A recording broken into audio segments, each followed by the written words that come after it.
Comenzaron a correr los 10 días de plazos que tiene el Tribunal de Enjuiciamiento para definir si absuelve o destituye al juez Rodolfo Mingarini, conocido en su momento por una denuncia que disparó después una investigación y que tiene que ver con un fallo del juez Mingarini por el cual le dio la libertad a un imputado de abuso sexual con el argumento de que había utilizado preservativo. Eso derivó después en este jury de enjuiciamiento que está en su etapa final. Uno de los alegatos que se escuchó ayer en la Corte Suprema de Justicia fue el procurador de la Corte, Jorge Barraguirre, que tiene la amabilidad de atenderlos. Doctor Barraguirre, ¿cómo le va? Buenos días. ¿Cómo les va? Muy buen día, muchísimas gracias. Un gusto, doctor. Bueno, en principio, ¿qué evaluación hace de lo que fue esta audiencia, ¿no? Con características particulares y además en el paso previo a la decisión del Tribunal de Enjuiciamiento? Sí, eso sobre las características particulares es una de las primeras audiencias que toma estado tan público.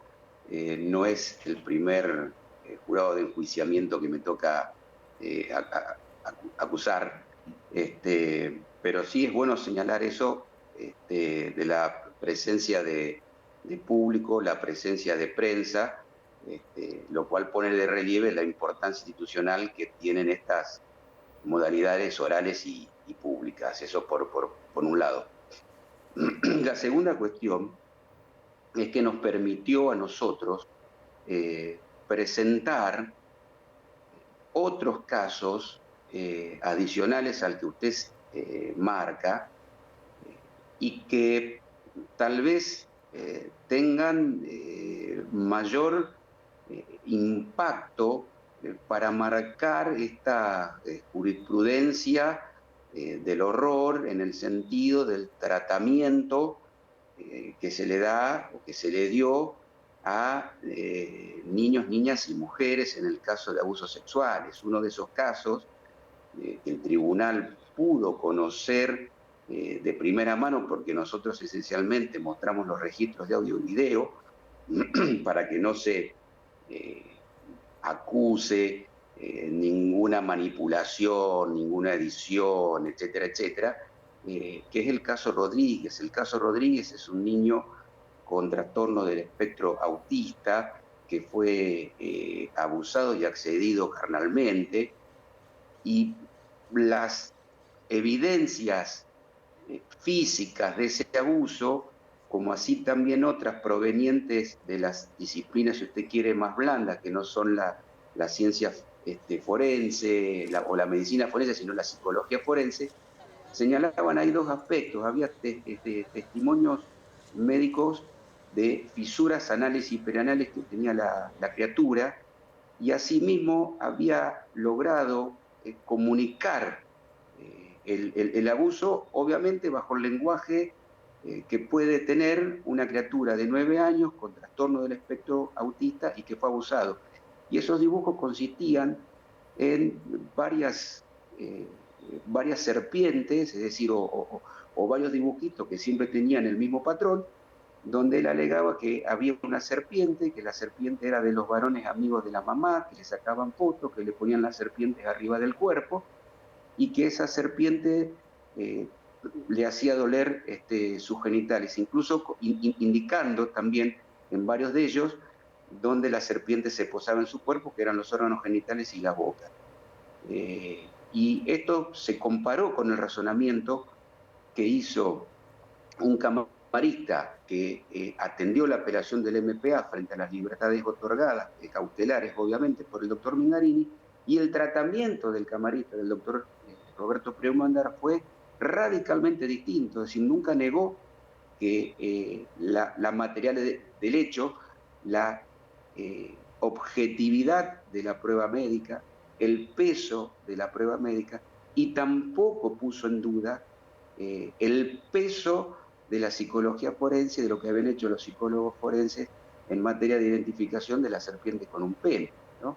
Entonces, me parece que la audiencia de ayer permitió presentar del mejor modo posible la prueba que había colectado la Procuración y que no se remitía o que no se circunscribía a un solo caso, sino había 10 más. Y este patrón, que yo me tomo mi tiempo para describir en la causa Rodríguez, se repetía en la causa Ramos, se repetía en la causa Cáceres, se repetía con algunas particularidades en la causa Oviedo, etcétera, etcétera, etcétera.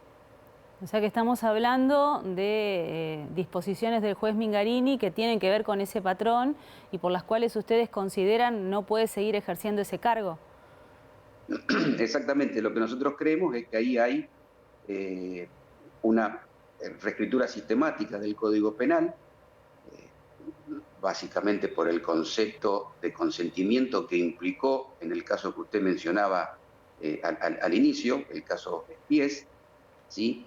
Estas conductas las repitió en dos casos adicionales, exigiéndole al tipo penal, al Código Penal, más de lo que el tipo penal exige para acreditar la materialidad del hecho y la autoría del hecho, y después porque había un patrón sistemático, si usted quiere, como para resumirlo muy brevemente, que tiene que ver con la obliteración sistemática de las perspectivas de género y de las perspectivas de niñez con la que todo derecho hoy debe ser interpretado. Y reitero o resalto, no es esto una cuestión, si usted quiere, de sutileza o de sofisticación, sino básicamente tener el conocimiento del derecho penal internacional, del derecho internacional de los derechos humanos, de lo que ha venido sancionando, por ejemplo, los tribunales de apelación del Colegio de Jueces de Segunda Instancia de nuestra circunscripción judicial, y de toda una serie de patrones, guías, recomendaciones de cómo se tratan, por ejemplo, los abusos sexuales infantiles. Entonces, acá hay una obliteración, un olvido, una prescindencia sistemática de todo eso. Hay un marcado sesgo en contra de los relatos de niños y niñas, y un sesgo que queda más evidente porque toda la prueba corroborativa, toda la evidencia física que hay resaltando esas declaraciones, eso no fue considerado en absoluto.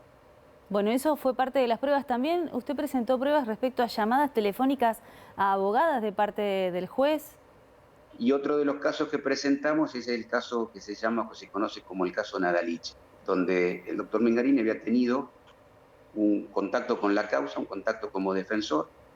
El doctor Mingarini no se excusó, como se había sostenido, como se sostuvo ayer, sino que fue recusado con posterioridad a una comunicación absolutamente inapropiada en los términos de nuestro Código de Ética Judicial, que establecen que las comunicaciones entre abogados y partes deben hacerse con las dos partes presentes o en caso de urgencia en presencia del secretario, y además por el contenido de la comunicación en donde adelantaba su opinión, en este caso, que no le iba a hacer lugar a la pretensión de la defensa. Bueno, en cuanto a la defensa, justamente, doctor, lo que cuestionó es la presentación de los videos como pruebas y además que en algunos de estas decisiones que tomó el juez Mingarini después hubo una ratificación en segunda instancia, ¿no? Incluso usted tuvo la posibilidad de alguna manera dar a conocer su punto de vista una vez que se conoció ese alegato. Respecto a la postura de la defensa, ¿qué evaluación hace? Mire, ahí nosotros rebatimos esas aserciones porque ni por asomo la mayoría de los casos estuvieron confirmados. De hecho, por ejemplo, nosotros eh, esa prueba del sesgo llevamos no solamente los autos, las medidas cautelares sobre prisiones preventivas que pedía el Ministerio Público, sino que también presentamos tres sentencias. Las tres sentencias sobre el fondo, las tres sentencias fueron eh, revocadas, si se quiere, dos de ellas, y se individualizaron montos de pena muchísimo mayor a lo que había dispuesto el doctor Mingarini, y en una disidencia, con respecto a una disidencia, si bien el monto de pena se bajó un año y medio en relación a la condena que había obtenido el Ministerio Público de la acusación, eso superaba en más de 4 años y medio a la pena individualizada por el doctor Mingarini en función de lo que nosotros sostuvimos ayer, que es no tomar en cuenta los verdaderos atenuantes, generar agravantes indebidos o que él considera que los agravantes son agravantes indebidos en los fallos de primera instancia. Y por otro lado, tener una sensación de que estaba relativizando o dar esa sensación de ese mensaje, esa comunicación donde estos daños son siempre relativizados, los daños a las víctimas siempre son relativizados. Para finalizar, doctor, porque bueno, está comenzando la jornada laboral y lo estamos reteniendo, ya está sonando el teléfono desde tempranito. ¿Cuál es el mensaje, no? Porque ayer en la puerta de tribunales estaba la mesa de mujeres, la multisectorial, las que además impulsaron de alguna manera, ¿no? No se quedaron de brazos cruzados porque más allá del caso que se conoció públicamente, después aportaron también a la investigación. Pero ¿cuál es el mensaje? Porque estamos en un momento bisagra de la justicia y donde las víctimas cada vez parecen más vulnerables a partir de fallos como el de Mingarini en estas causas. El mensaje es otro a partir de esta decisión de presentar estas pruebas, ¿no? Yo creo que cuando nosotros, el hecho de presentar los registros de audio y video que la defensa sostuvo que fueron editados, no es que fueron editados, no es que se armaron en base a